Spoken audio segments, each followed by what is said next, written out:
Oke,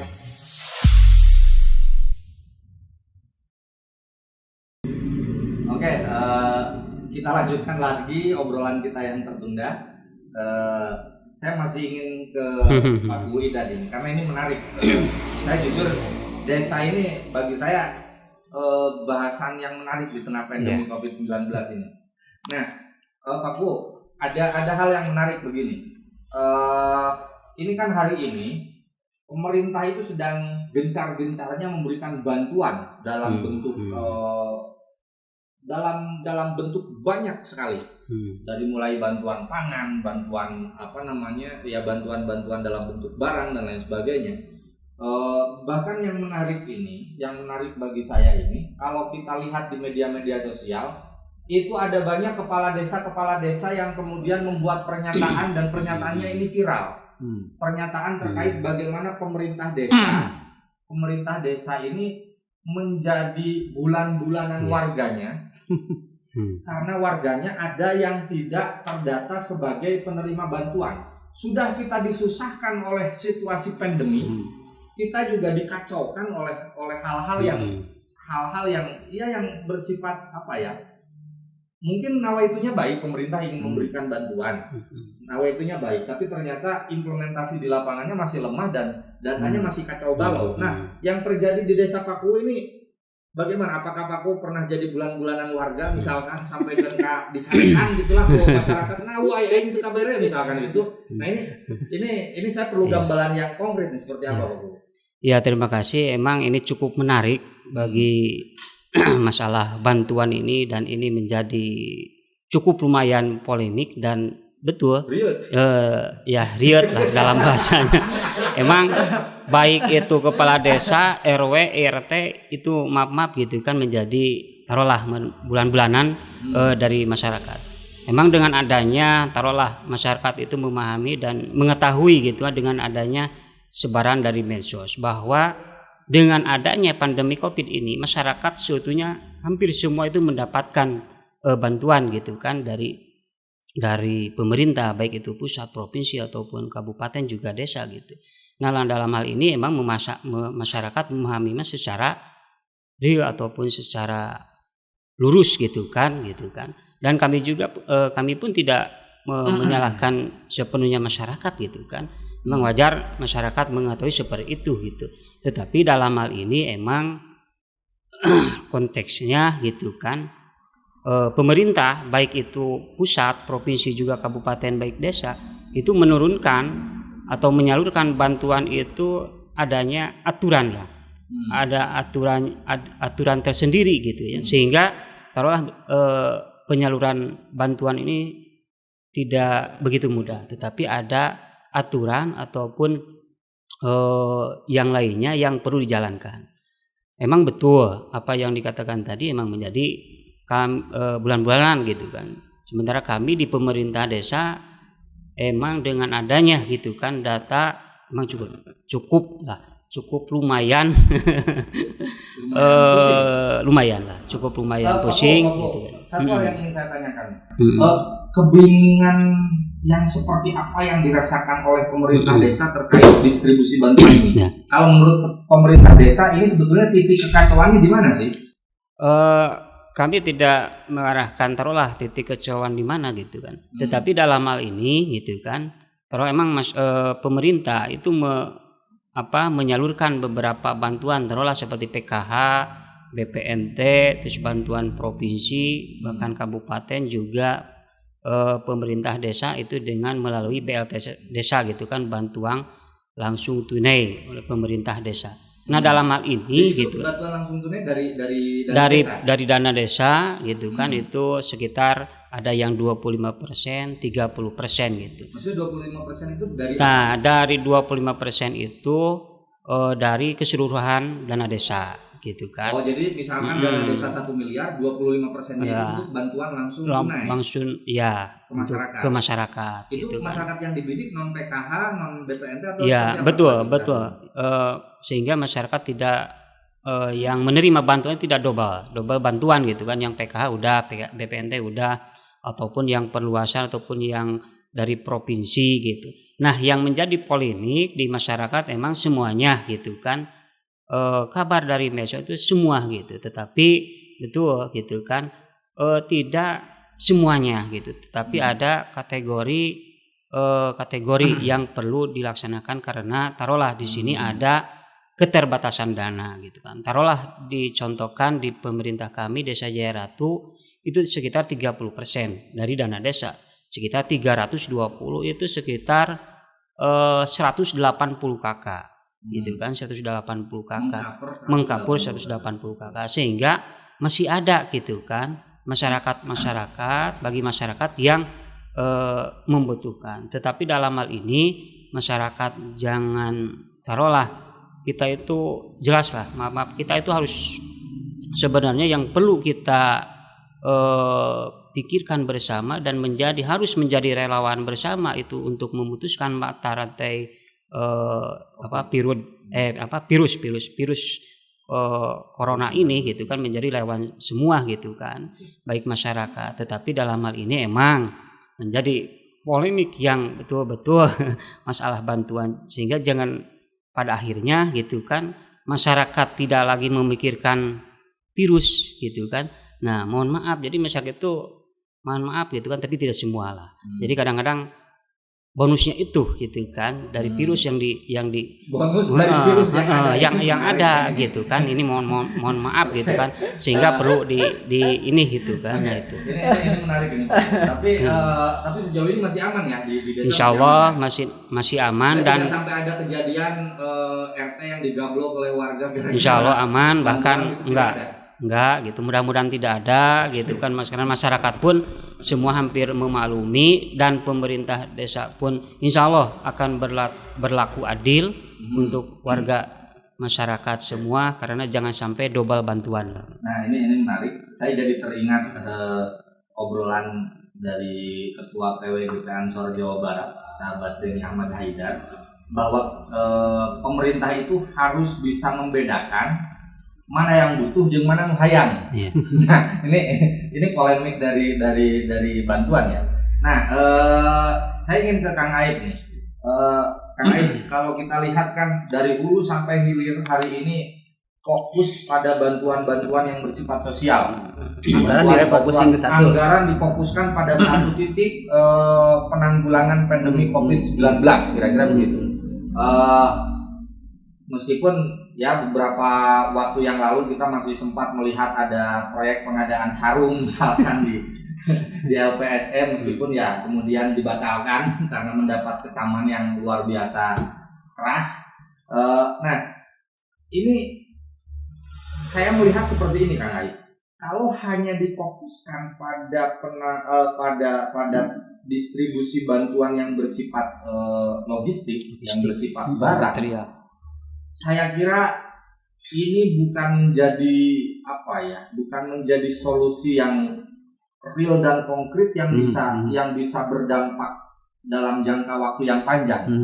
Karena saya melihat virus corona ini kan masih belum ada kejelasan kapan virus itu akan berakhir. Bahkan sempat ada artikel bahwa WHO menyatakan di salah satu di detik.com saya membaca bahwa WHO menyebutkan kemungkinan virus corona ini tidak bisa hilang dan lain sebagainya. Nah, saya kira butuh formulasi yang baru terkait bantuan ini sehingga bantuan ini tidak hanya bersifat logistik saja. Jadi kira-kira bantuan apa menurut Kang Aib yang sebetulnya manfaatnya jauh besar dirasakan oleh masyarakat selain ketimbang logistik yang ya sifatnya hanya barang ala kadarnya ditambah juga datanya kacau, distribusinya carut marut. Kira-kira apa nih solusinya? Jadi begini Kang Iman, bahwa kebangkrutan ini kan sudah di depan mata. Semua pelaku ekonomi, bangkrutan ekonomi sudah di depan mata. Gitu. Kerubuhan ini sudah tinggal menunggu waktu. Kita semua sudah paham, para pelaku ekonomi itu sudah sangat paham. Kerubuhannya ini hanya tinggal menghitung angka, gitu. Karena sudah pasti rubuhnya itu. Tapi memang disadari bahwa langkah-langkah mitigasi yang kita tempuh ini pasti akan mengganggu gitu terhadap ekonomi. Ya paling tidak ya artinya seperti tadi kita Kang Imam juga dengan Pak Ku menyampaikan anggaran pemerintahan direfocusing terhadap hal yang sifatnya filantropis gitu, logistik gitulah gitu ke situ. Dan memang penanggulangan ekonomi belum tersentuh secara baik. Dan saya juga melihat begini, pemerintah agak heran saya, kenapa pemerintah memberikan insentif ekonomi justru kepada industri-industri yang ataupun hal-hal yang menengah ke atas lah katakanlah gitu. Ekonominya agak elitis gitu. Contoh kan belum lama ketika Pak Jokowi memberikan stimulus kepada industri pariwisata sekitar 3 triliun rupiah. Gitu. Bagi saya bukan berarti bahwa industri pariwisata ini tidak penting, tidak juga gitu, sama-sama sangat penting. Tapi pemerintah ini harus cerdas bagaimana membuat skala prioritas. Struktur ekonomi mana yang memang harus pertama kali disentuh gitu, diberikan stimulan gitu, insentif. Jangan sampai begini.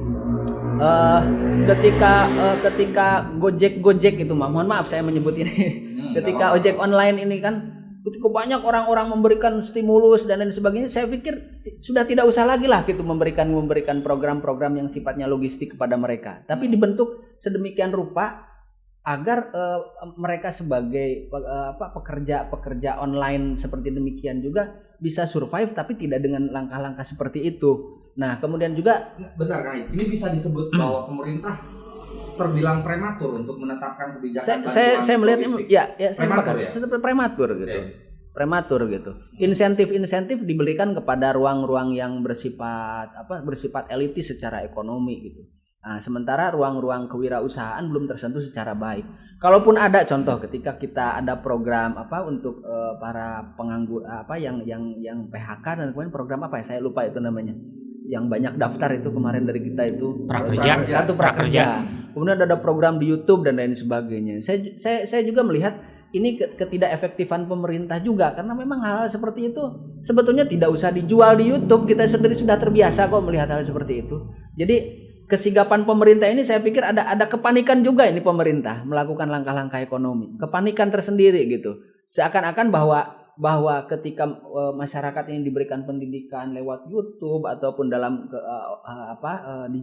sisi digital yang lainnya, itu akan menambah nilai tersendiri ke depan. Hitung-hitungannya belum jelas gitu.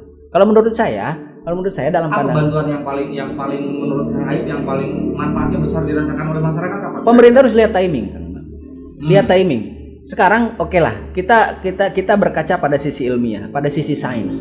Ketika ini tidak akan selesai sampai Juni, ketika misalkan katakanlah 3 bulan ke depan ini akan terus kita memberikan stimulus logistik, mau tidak mau gitu. Kalaupun kita berikan insentif kepada para pelaku ekonomi, saya kira akan mubazir karena mereka tidak akan bisa berbuat apa-apa. Gitu. Tidak akan bisa berbuat apa-apa. Kecuali kepada bidang-bidang tertentu yang sifatnya sangat-sangat urgen untuk kehidupan sehari-hari ya. Bagaimana produk-produk makanan dan lain sebagainya, itu mungkin dari insentif, dari distribusi ataupun lain sebagainya. Sebetulnya itu bisa diolah. Cuma bagi saya, pemerintah itu harus punya timing yang tepat memberikan insentif itu agar efeknya itu ya signifikan gitu. Jangan sampai hari ini diinsentif ternyata 3 bulan ke depan belum bisa dipergunakan apa-apa gitu. Gitu. Perlu tidak dibuat seperti ini. Kalau saat situasi normal, jalur perdagangan kita, jalur distribusi kita, jalur perekonomian kita itu kan tracknya jelas, ya kan? Tracknya jelas. Misalkan di sektor ekspor impor, sektor bagaimana pengiriman barang dari satu kota produksi ke kota yang lain, kira-kira begitu. Ini kan jelas semuanya berjalan normal. Nah, perlu tidak pemerintah membuat mapping khusus jalur distribusi ekonomi kita supaya sektor-sektor ekonomi itu masih bisa tetap berjalan tapi juga tidak berbenturan dengan konsep mitigasi. Dengan konsep ya artinya tidak membahayakan juga kepada pelaku ekonominya. Terkait masalah corona ini, ini perlu tidak dibuat seperti itu? Saya kira sangat perlu ya. Itu bagian dari upaya-upaya ekonomi yang memang harus ditempuh oleh pemerintah. Sementara kalau saya pikir begini, upaya-upaya bagaimana pemerintah memapping segala bentuk dari mulai produksi, distribusi sampai ke akhirnya kepada tingkatan konsumsi, ini juga tetap harus dipertahankan oleh pemerintah dengan hal yang terbiasa ya dibuat secara normal. Tapi pemerintah juga harus membuat sebuah formulasi dan sistem yang memang saya pikir semua di dunia, semua negara di dunia ini juga sedang memformulasi rantai panjang ekonomi itu sesuai dengan template-nya gitu ya, sesuai dengan negaranya masing-masing. Nah, di kita yang harus dibuat sedemikian rupa adalah bagaimana produksi ini bisa berjalan dengan baik adalah menetapkan perjalanan rantai ekonomi ini disesuaikan dengan protokol-protokol gitu. Protokol-protokol kesehatan yang dibuat. Nah, coba kita perhatikan bagaimana Cina dalam 1 minggu setelah Wuhan ya, karena memang klaster utamanya itu di Wuhan dibuka gitu. Industri-industri Cina itu langsung gegap gempita memakai protokol gitu industrinya, sehingga berjalan gitu. Nah, itu. Padahal pasca itu. Mereka itu dengan sangat tertib teratur membuat sebuah perjalanan industri yang dari mati suri, mereka dari tidur panjang gitu. Katakanlah tidur panjang walaupun sebentar gitu. Dari situasi yang sangat tidur tiba-tiba bangkit dengan protokol yang baru yang tidak sebelumnya tidak digunakan, dan mereka berjalan seperti biasanya. Berjalan seperti biasanya. Belum ada gitu. Nah, makanya bagaimana kita memformulasi itu? Karena kan ya dengan tidak mengurangi rasa hormat. Cina punya sebuah budaya disiplin yang sangat baik gitu ya. Represivitas lah dalam tanda kutip, pemerintahannya memang mendukung dalam soal itu. Tetapi kalau kita mau membuat cara seperti Cina, mau tidak mau kita harus sadar diri Pak Imam, bahwa bagaimana kita menerima atas semacam dalam tanda kutip represivitas gitu pemerintah dalam menggerakkan ekonomi gitu. Mau nggak gitu? Ini menarik, bahasanya menarik. Jadi kalau tadi kita kita kanalisasi dari obrolan kita malam hari ini kan sebetulnya bahwa di satu sisi bantuan sosial dalam bentuk logistik itu penting ya, tapi mungkin timingnya tepat atau tidak, user penerimanya tepat atau tidak. Ini saya kira yang perlu dibahas. Artinya konsentrasi anggaran pemerintah untuk bantuan penanggulangan COVID-19 ini kita harapkan tidak terfokus pada satu aspek bantuan logistik saja. Sementara infrastruktur penanggulangan yang lainnya ini terabaikan. Ini saya kira menarik ini. Obrolan kita tentu akan sangat panjang. Sebagaimana corona yang entah kapan akan selesai. Namun saya kira karena keterbatasan waktu, langsung kita kerucutkan saja. Pertama, bahwa tadi kalau kita mendengar dari Pak Idan, sahabat Idan sebagai salah satu kepala desa di Kabupaten Tasikmalaya, bahwa ya tataran sosial kehidupan masyarakat di desa mau tidak mau hari ini mulai sedikit berubah, di mana satu sama lain ketika melihat orang asing sudah mulai muncul kecurigaan dan lain sebagainya. Tapi sebetulnya kecurigaan yang bersifat waspada saya. Tentu kita harus bisa mengambil inisiatif yang konkret dan bijak, baik secara individu maupun secara sosial, kira-kira begitu. Sementara tadi dari Kang Aib, ini dampak ekonomi, kebangkrutan sudah di depan mata dan lain sebagainya. Ini sebetulnya narasi-narasi yang sebetulnya mengerikan untuk disampaikan, tapi saya kira perlu kita sampaikan tanpa menghilangkan bahwa optimisme juga secara realitas secara ini harus tetap ada gitu. Kita hanya bisa berharap bahwa pandemi COVID-19 ini akan segera selesai, atau kalau ataupun misalkan makhluk tak kasat mata bernama corona ini juga tidak bisa hilang, minimal kita sudah bisa menemukan bagaimana bentuk formulasi untuk untuk menangkal itu, kira-kira begitu. Ya mungkin bisa saja kita tidak tahu bahwa COVID-19 ini kalau ataupun tidak bisa hilang, mungkin dia menjadi satu bentuk penyakit yang ya mungkin yang sama seperti halnya flu atau mungkin sama seperti TBC mungkin bermutasi. Tapi kita punya satu teknologi teknologi kesehatan yang sudah siap untuk menghadapi itu. Tapi mudah-mudahan kita berharap bahwa dunia bisa kembali normal, berjalan sebagaimana biasanya. Kalau ataupun COVID akan tetap ada, misalkan pahit na ngobrol gitu ya, COVID akan tetap ada, tidak bisa hilang dan lain sebagainya. Ya, tapi kita berharap COVID ini tidak lagi mengalahkan manusia, tidak lagi membuat kekacauan sebagaimana kekacauan ketika awal mula dia muncul di permukaan bumi. Sebetulnya ada banyak hal yang masih menarik untuk kita bahas, tapi sekali lagi kami mohon maaf karena keterbatasan waktu, karena keterbatasan durasi dan lain sebagainya. Saya harus menutup obrolan hangat kita pada malam hari ini. Kita tetap harus menjaga optimisme di tengah situasi yang serba kacau. Satu hal yang ingin saya gambarkan kepada sahabat-sahabat, bahwa dalam tekanan seperti apapun Indonesia itu masih bisa bangkit dan dalam kondisi yang baik-baik saja. Kita banyak belajar dari banyak hal, bahkan dalam dunia peperangan kita mampu mengalahkan teknologi perang yang sedemikian dahsyat pada pertempuran Surabaya, di mana kita hanya dibekali oleh bambu runcing dan lain sebagainya, tapi kita masih bisa struggle untuk memenangkan pertarungan. Dan saya kira kita juga harus mengambil poin optimisme dari perang Surabaya, perang 10 November di Surabaya, bagaimana dengan segala keterbatasan yang kita miliki, tapi kita bisa mampu menunjukkan kepada dunia bahwa kita menang melawan COVID-19.